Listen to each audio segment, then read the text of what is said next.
Just wanted to do a short video on how we can keep health anxiety at bay. Just a few quick pointers that I've learned over the years that'll help you from going down the rabbit hole. Some of these are going to be very obvious, but if we have a history of anxiety, especially health anxiety, it's really important not to there's certain behaviors that are going to be very important not to do. And it's going to be the difference between, something lasting a couple days or a week or a month and where we receive treatment and we're better, or, end up, again, having panic attacks and not being able to think clearly. So, the first point I'm going to mention, and this is, you guys should know this. If you're experiencing symptoms like physiological health symptoms, where you think, whether it's a headache or a pain in your side or something to do with your breathing, whatever it might be, don't go on Google. Don't.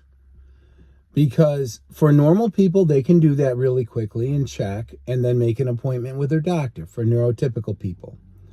But for people who have a tendency to be anxious, who have anxiety conditions, and in particular who've battled health anxiety, this will turn into obsessive searches of what could possibly be ailing you, and they almost always will go towards the more serious. Part of this is because of the algorithm and what people get nervous about and what they look at the most. And part of this is because, we catastrophize. So the first thing is stay off of Google. Don't do an internet search if you think you have a health problem. If it persists, make an appointment with your doctor.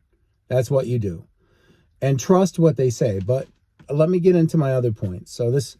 So the next thing I would say is, when you are experiencing a health symptom, make sure that you don't self-diagnose. So we're staying off of Google, and we're also not going to try to self-diagnose. It's natural for us because we're usually very highly intelligent as well as analytical, but we have a kind of a fatal flaw when we battle anxiety, and that's that we always tend to do catastrophizing and what if thinking. So it's this nature that we have to fight. So that's why self-diagnosing is an absolute no-no for people who battle anxiety. So if you have a symptom, and you don't want to deal with another bout of health anxiety, don't self-diagnose. Another thing you want to do is you want to, once you make an appointment with a doctor and you get it checked out, if the doctor says you're okay, trust the doctor. I understand that there are doctors that, aren't necessarily great at what they do, and I understand mistakes get made. But guys, I promise you, way more often the doctor is right than you are doing Google searches. I know that it's hard for us to accept this, partly because of our condition and partly because, let's face it, it's hard to trust organizations today, right? Because we know that always at the bottom, whether it's the bottom line, whether it's a corporation or a government or a federal agency, the bottom line tends to be profit. And, unless liability exceeds profit, a lot of the time we get skewed information. And I don't want to go too far down that, but that's part of the reason I believe that, we might be skeptical when our doctor does a test and says, oh no, you're good. Because, organizations that are supposed to be, the bedrock of society are not trustworthy. So, but doctors, for the most part, you know, you'll be able to tell if you're seeing a doctor that is more of a pill pusher than more of a just, you know, doesn't really care about what they're doing and isn't invested. Get another doctor. That will show itself pretty quickly early on. What I always look for is if a doctor doesn't listen to what you're saying. If a doctor's dismissive of what you're saying, that's not a good thing. Now, I'm not talking about once you've established that you are a worrier and have anxiety, because then the doctor might be listening to you, but, you know, understands what's really going on as well, even though they might be a medical doctor. In fact, I have a funny anecdote that I can share with you guys about when I was really bad with health anxiety. It was right before I actually got helped and got treated successfully. I was in my doctor. I was telling him I had wheezing in my chest. I couldn't breathe. You know, I was convinced I had a heart issue. I weighed 360 pounds. And, you know, it seemed like he wasn't listening to me. And it was frustrating me, and I was starting to get upset. And then after we had our appointment, he would always record, you know, what he observed during our appointment, and he'd do it right in front of me. And he'd do that for his notes. And he says, you know, then that's when I got to hear him say that patient complains of wheezing and chest pain. The heart sounds fine, lungs sound clear. No swelling in the extremities.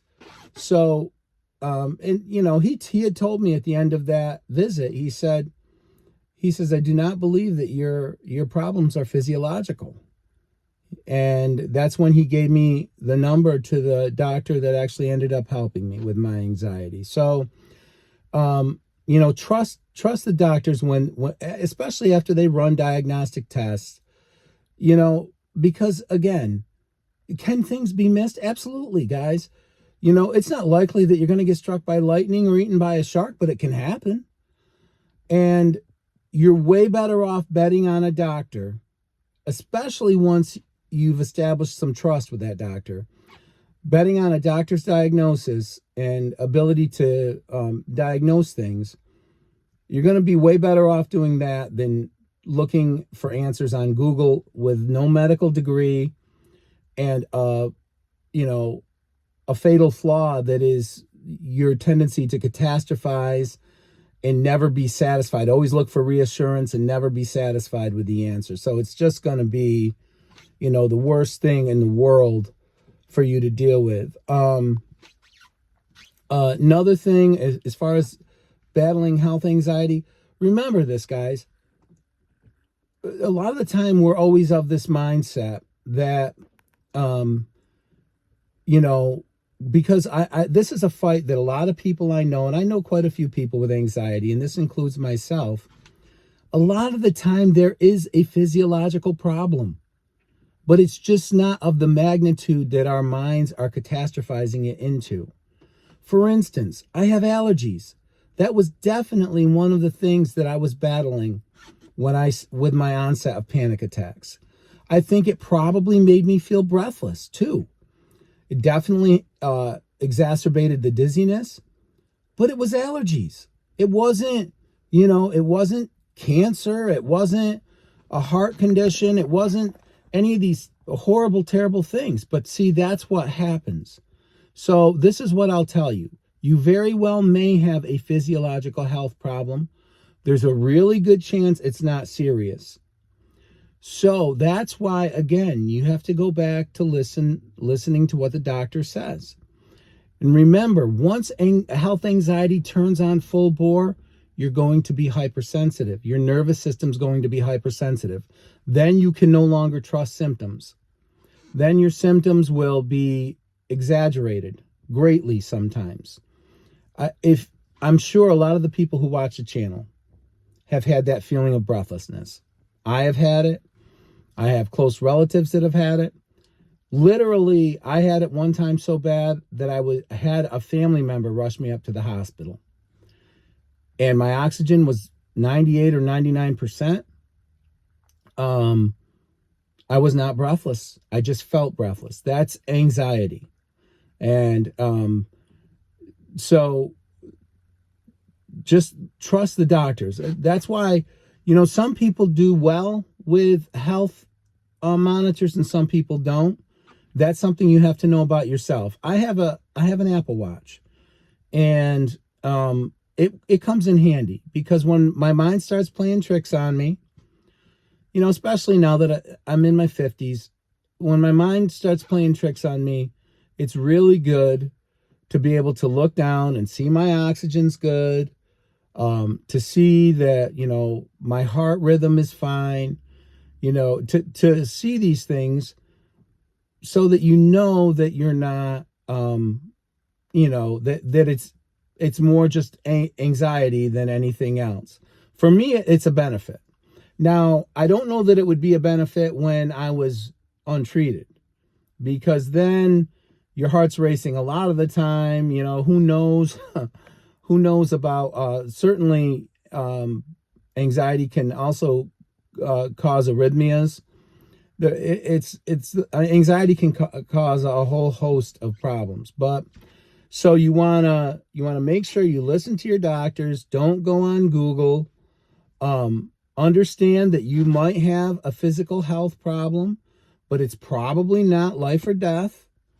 So you don't want to catastrophize. Fight that. That's always so strong in my mind. I'll give you guys another, this is something I've battled my whole life, even before I had diagnosable anxiety. When I hear sirens, I go through all the people that are close to me and what they're doing and where they might be. Every time, guys. This has been since I was a kid. So, you can't allow yourself to catastrophize everything. And if you have a headache, you probably just have a headache. It's probably not a brain tumor.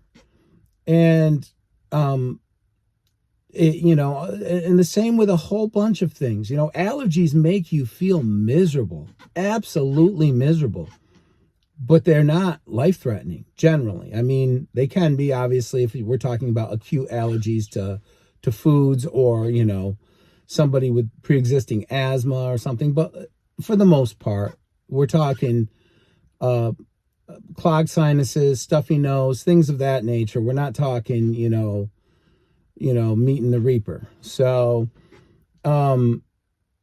that's why you need to fight that feeling to catastrophize, and also fight your what if thinking. Really try to fight that. And if you can't get rid of it, another thing I've done that's been pretty successful is to try to switch it to things that are positive. What if, something positive instead of what if the worst case scenario. So just a few tips. I wanted to do a short video, maybe help some people out there who are battling some health anxiety, or who think maybe there's something seriously wrong with them physically. Of course that does happen, guys. It's part of the life we lead, but more often than not, you're going to be okay. And if it is a health problem, it's not going to be something that, ends your life, or even probably changes it that drastically. But so, yeah, thank you guys so much for the engagement with the channel. It's been excellent. I appreciate it. Like, share, subscribe. If you know anybody who's going through these issues, has health anxiety or any other anxiety disorder, make sure you have them take a look at the channel. It definitely could help them out. But until my next video, take care.